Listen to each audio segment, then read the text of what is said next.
Ile mambo vipi? Karibu kwenye Lixam Media na leo tunapiga recap ya series yako pendwa Huyu ni Nani, episode ya 26 kutoka kwake Dugu TZ. Episode inaanza kwa kumwonyesha Mbalamadi na Kasongo mida ya kulala. Mbalamadi anamwambia Kasongo aje alale kitandani na pia anamkumbusha kuwa amebadilika na kuwa siku hizi yeye ni mtu mwema. Na kwa siku ambazo Kasongo alikuwa akilala chini, roho ilikuwa inamuuma kinoma. Mbalamadi anafanya haya yote kwa kuwa amegundua Kasongo ni nani, lakini pia anajifanya kuwa mwema ila ndani yake sio. Basi bana Kasongo anamwambia katika vitu ambavyo hapendi ni mtu mnafiki, na akitaka aaminike kuwa kweli amebadilika, basi amwambia Abdul kweli juu ya kile alichokifanya, akimaanisha kumsingizia baba yake kuwa anauza bangi na kuharibu watoto, kitendo kilichompelekea baba yake Mbalamadi kushikwa na polisi. Mbalamadi anamwambia mimi nilifanya yote kwa kuwa baba hakutaka kuniruhusu nije kwa Abdul, na kutoka hapa kwa Abdul ni kitu ambacho sitaki kitokee. Kwa mtihani huu nimeshindwa, naomba unipe mtihani mwingine.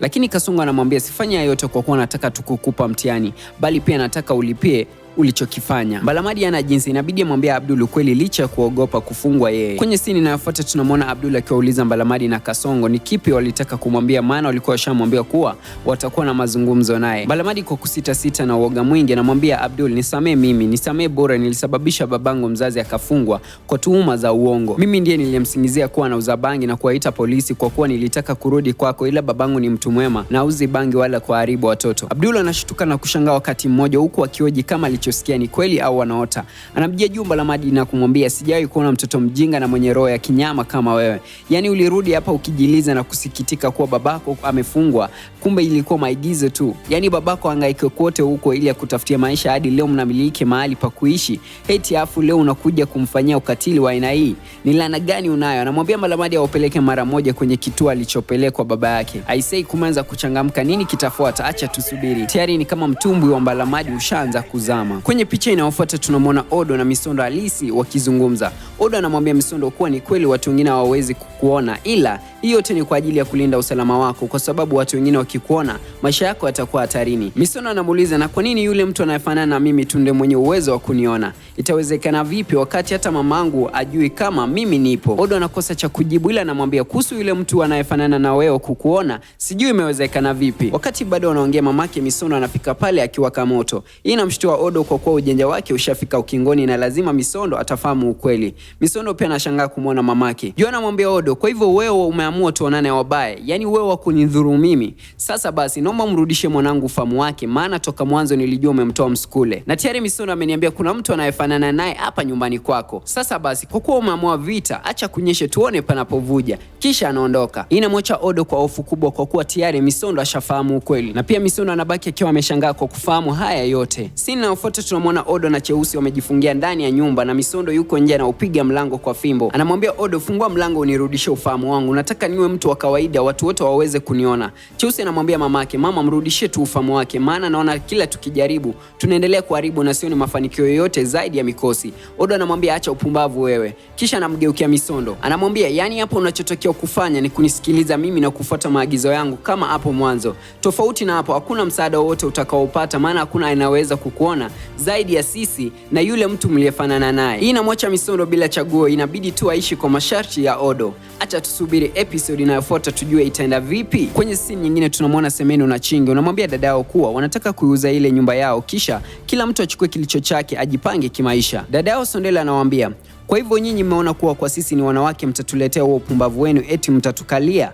Sasa kwa taarifa yenu, hakuna nyumba inayouzwa hapa. Kabla baba kufariki alisema mtu akijisikia anajimudu au amechoka kukaa hapa, atoke aenda akapange, akijisikia kurudi anakaribishwa muda wowote. Wakati bado wanaongea dada yao anaingia akiwa na Masudi. Chingi na Semeni wanadua kumwona Simon kwa kuwa washawahi kutana naye hadi akawapa kibarua. Masudi pia anashangaa kwa uoga mwingi. Anawamkia zaidi ya mara 3 lakini hakuna anayemjibu. Mwishowe Sondela anajibu. Dada yao anaelekea chumbani na Masudi. Kitendo hiki kinawakasirisha sana Semeni na Chingi. Semeni wanasema hiki ni nini tunachokiona?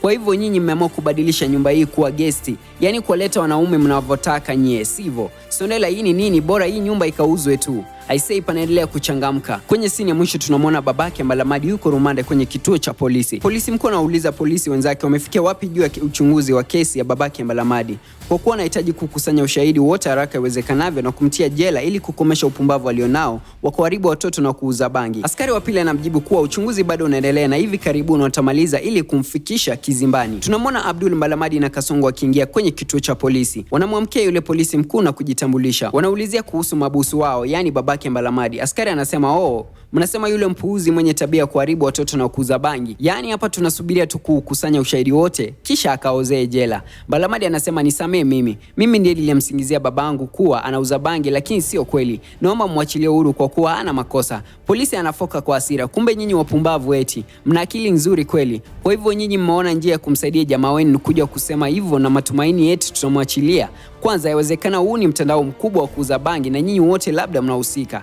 Ondokeni hapa kabla sijawafungia wote. I say, hapo inabidi Abdul aeleze kwa kina zaidi. Anamwambia polisi, samani afande, mimi ni raia mwema na nina kazi zangu huko za kihalali. Au watoto hapa mimi ndio mlezi wao. Na kuna kipindi babake Mbalamadi alikuja kumchukua akaishi naye. Kwa kuwa maisha yao ni ya chini sio kama kwangu, mtoto akatamani kurudi kwangu na babake akamkazia. Hivyo akatumia kila njia ili arudi nyumbani kwangu. Lakini sisi sio wahalifu wala huyo mzee. Mbalamadi anasisitiza, ni kweli afande, sisi ni raia wema na hapa mimi ndiye nilimfungulia babangu kesi na kumsingizia eti anauza bangi na kuharibu watoto. Askari anashangaa, inabidi amuite askari anashughulikia kesi hiyo. Anamuuliza kama anamfahamu Mbalamadi. Anasema ndio na kuwa Mbalamadi ni mmoja wa mashahidi. Aisee, hapo sasa unaeleweka. Na tunaona babake Mbalamadi akirudishiwa simu na viatu vyake kisha kuachiliwa. Babake Mbalamadi anauliza kuhusu Mbalamadi. Mkuu wa polisi anamwambia kuwa sheria lazima ifuate mkondo wake. Babake Mbalamadi anamwambia msamaha kwa kusema kuwa yule ni mtoto mdogo na ajua afanyalo, hivyo wamwachilie tu.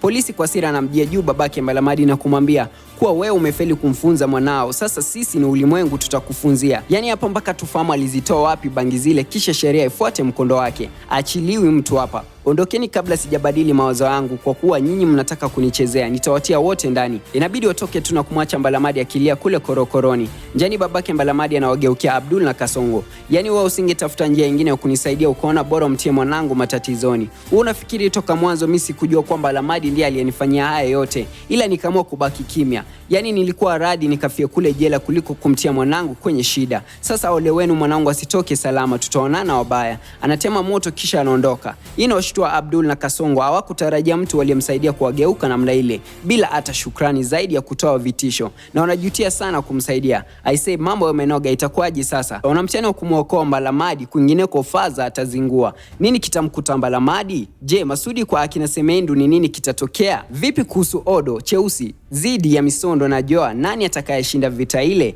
Acha tusubiri episode ya 27 na zaidi kupata majibu ya maswali yetu. Kama unaipenda series hii, niambie scene hipi imekugusa sana na kipi unakipenda kwenye filamu hii. Dondosha maoni yako hapo kwenye comment section, pia usisahau kulike na kusubscribe kwa maudhui zaidi. Siku zote ni Telexa Classic na ni Telexa Media. Bye bye.